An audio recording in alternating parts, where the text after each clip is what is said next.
Maria is on a mission to spread a dose of campus calm to stressed out students worldwide, and we welcome her here to the Mount to do just that.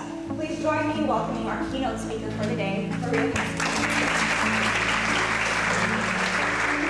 Everybody, stand up out of your seats right now if you know a student in this room who has ever sacrificed some sleep to study for a test, worry about a test, or get their homework done, and then he or she went to class the next day exhausted and stressed out. Stand up.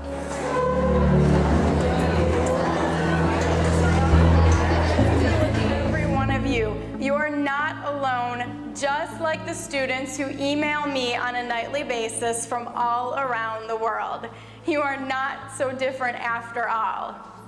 Wellness is an achievement and an accomplishment to be so incredibly proud of in the 21st century, because it is not easy to maintain in our hectic, wired, 24/7 go world.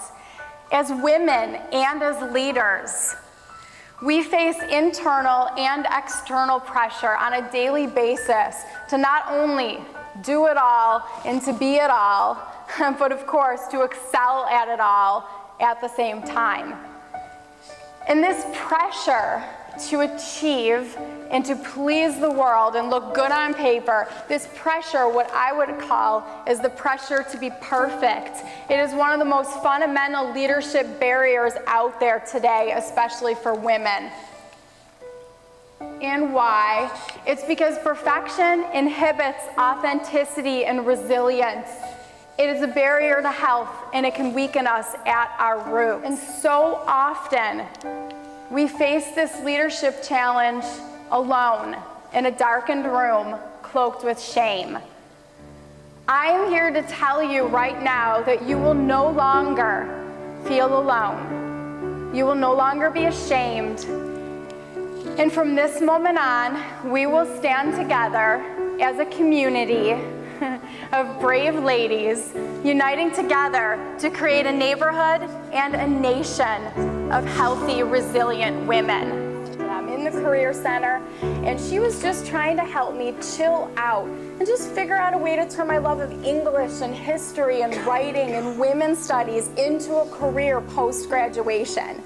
She was just trying to help me see all the possibilities out there for somebody with my potential, with my numbers. So I just remember that I stopped her mid-sentence and I said to her, "Could you please close your office door?" And she got up and she went and she closed the door and she looked at me, and I think she looked a little shocked and a little nervous. And behind closed doors, I just finally spilled that big, fat, ugly secret. And I just looked at her and I took a really deep breath and I just said, "I'm not good enough." And then the floodgates opened and I said to her, "I worked so hard for so many years and I can't do it anymore. I'm supposed to be a writer, but I can't write, I can't sleep, my stomach hurts, I can't stop crying, I feel depressed. I needed 82 credit hours to graduate on time, so I overload my schedule to complete a double major and a minor, replied to my campus, replied to my off-campus, all to graduate, summa cum laude with straight A's with highest honors, and now that I have, I feel empty." And my shoulders just dropped as that word escaped my lips. Right when my career was supposed to be beginning, I was 22 years old and I was ready for retirement. How many of you have ever felt ready for retirement?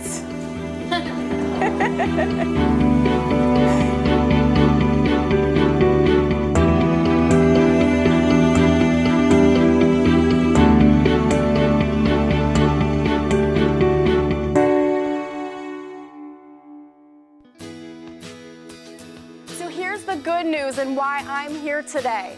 The cycle stops when we make the choice to start a new trend.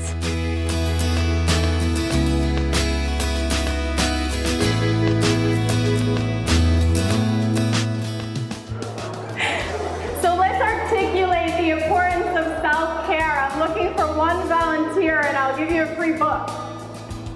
Yeah. What's your name, honey? Can you come up here a second?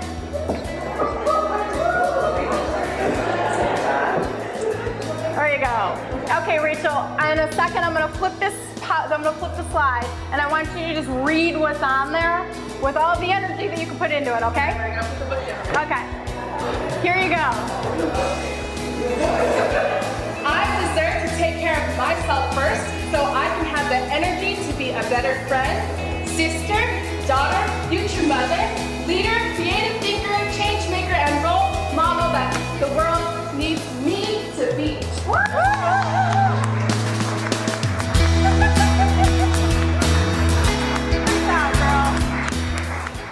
How many of you have ever sat in class before and somebody makes your point and you're like, oh, I'm like, I was just thinking that 10 minutes ago. It's so common. And what I would say to all of you is that no idea is a stupid idea. And so many times when we're thinking it, and I know it because I've experienced it, we want our ideas to be perfect before we say them out loud, because what if they're not good enough? Or what if somebody else laughs at them?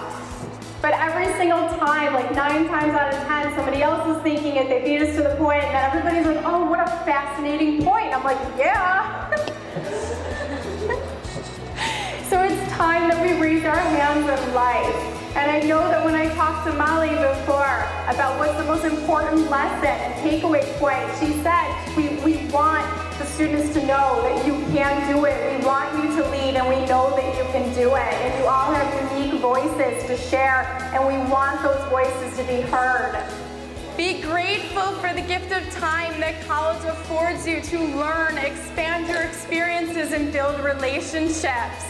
Show of hands, how many of you took a few conscious cleansing breaths this morning and expressed gratitude for the gift of being alive? Breathe in and out.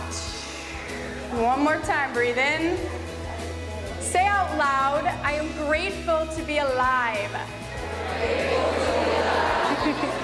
And breathe out. Ladies, that in a nutshell is what self-celebration is all about. Change happens one person at a time. It's called the ripple effect. You change your world, and then you inspire your friends and your classmates and your community, and then it spreads all around the world. So for all of you, overextended, awe-inspiring, rising leaders, I have a message for you. Today's leadership lesson is success starts with self-love.